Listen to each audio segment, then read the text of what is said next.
Hi, I'm Everest from Everest Watercolors. Welcome to my classroom. But I'm outside today.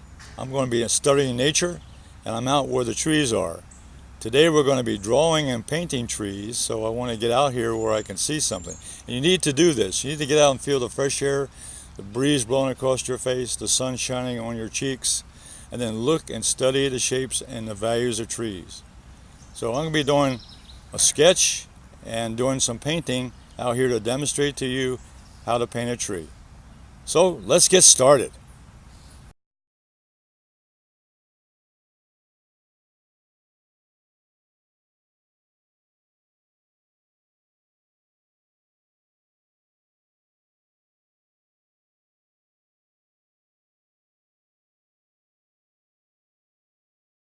Okay, now I'm going to do a couple brush strokes, mix up a little bit of trunk color.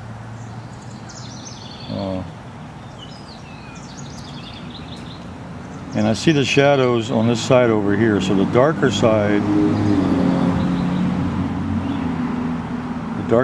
I'm capturing with this little bit of burnt sienna and some cobalt blue mixed in, and you can see the color change and this whole rough old trunk.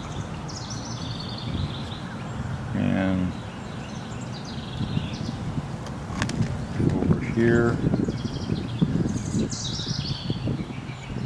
Now, rinse out the brush, and as I come forward, as I come to this side, it gets lighter because the sun is hitting on the right side of the trunk. So I'm going to get a lighter color over here on this edge.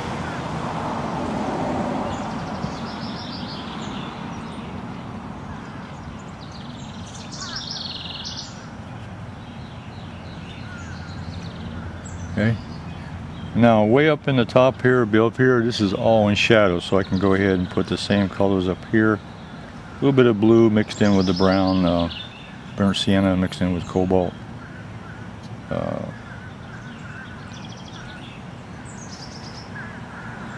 This is real dark shadow up here. Now I'll come up here, this one. There, I'm capturing that limb now. It's coming forward. And I'm going to save some space for that greenery that's hanging down, and pick up a little. Now you can mix the colors on wet here. Now here I'm going to put a little more brown mixed in while it's still wet to give you that dark brown look. And I can come back here and add in some more browns in here. This edge is really dark over here because it's a shadow. So again, you can still work on a painting while the paint is still damp. And now that's bringing out that shadow edge really nice over there, okay? And then go up here to this side.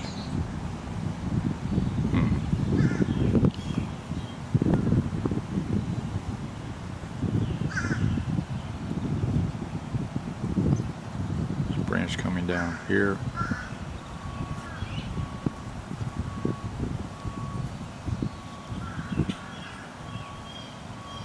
I'm working on the value or the color of that particular area. I'm looking at it, see how dark it is, then I'm adding the color to darken it, adding a little more blue as I need it to get it darker.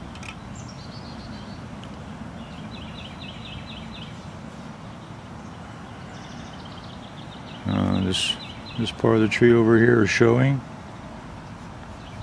Yeah, just practicing colors now. I'm just trying to capture the colors. I like the blues and the browns, the way it's showing up. It's got the colors here that I want. Demonstrating some of that. Now you notice the tree as the tree gets longer or further up the trunk, the limbs get a little bit smaller. Now, some of that greenery there, I'm going to pick up some light green. I'm going to have a mixture here. I've got a light green #1 mixed in with some yellow lemon, and then pick up a little bit of darker green, the hooker green, mixed in with a little bit of blues. So I want a variety of greens. So I've got yellow, mixed in with green, and I'm going to go up here and capture. Again, this is again the brush stroke I'm using is these are long looking. Again, observing that the texture of that branch as it comes down. They're long, they're spiky, and there's some lights in here from the sun.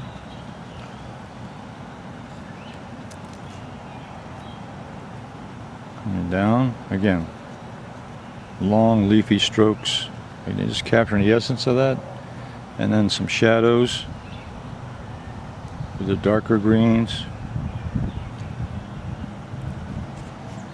Yeah. Now the bottom here, the sun is really hitting the bottom part here, so I'll put a little more lighter value. So I'm adding a little more yellows down here at the bottom.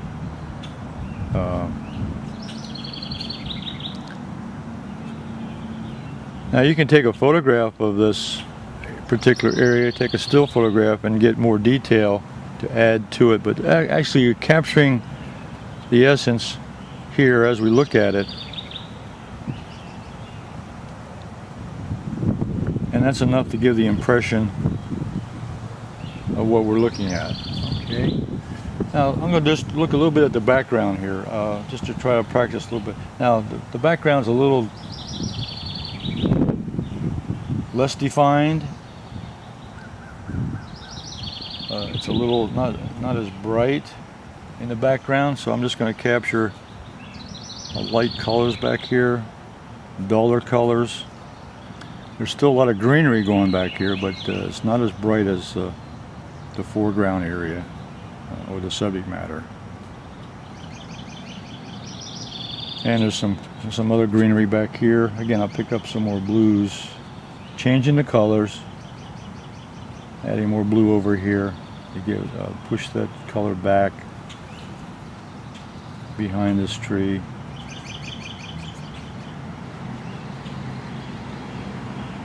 Actually, some of this actually comes up here behind this branch over here.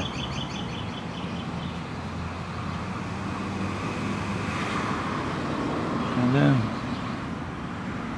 that trunk in the background is almost a gray, so mix up a gray.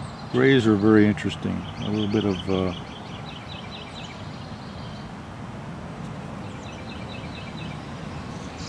blues, a little bit of red, a little bit of yellow, and then we'll work into a gray, a little more blue.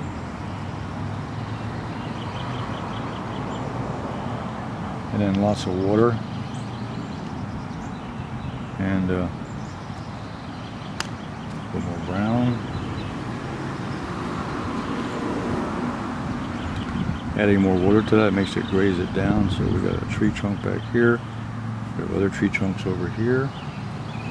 So just capturing some of the essence here of some of the background. It's just an idea of what's back there. There's all kinds of foliage. Yeah, there's even one over here. Just a hint of a tree. Now on the one last stage here, I'm just going to capture some of the color here. There's grass on the ground here.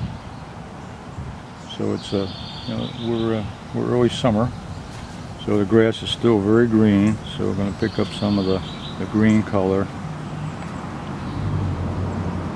and using a rough brush stroke just to capture the essence here.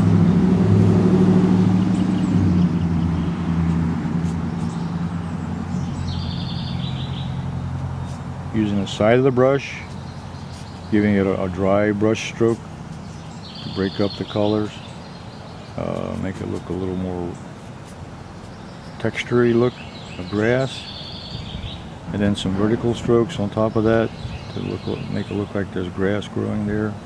Again, just a symbol. An artist paints symbols.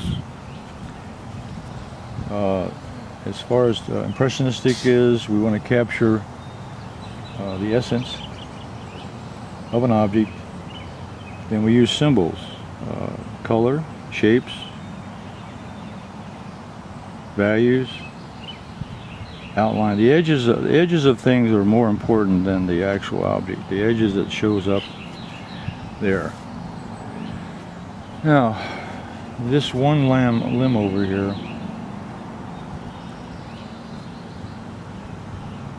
is coming down from here. Let me finish this off here.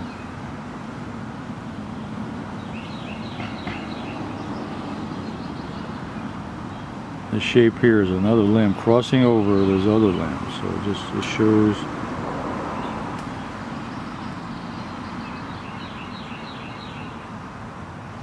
And interlocks with that. So, okay.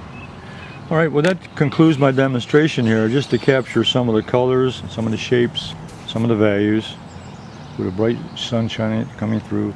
Actually, I could do one more thing here. Back here, there's some shadow patterns. You can always capture shadow patterns here in the background, kind of break up the shapes and so forth. So you can always add more detail as you go along. Okay. Okay. We're going to stop there, and I'm going to finish up this in the studio to do a little more detail of how I do a sketch, and also maybe do another painting of the same scene.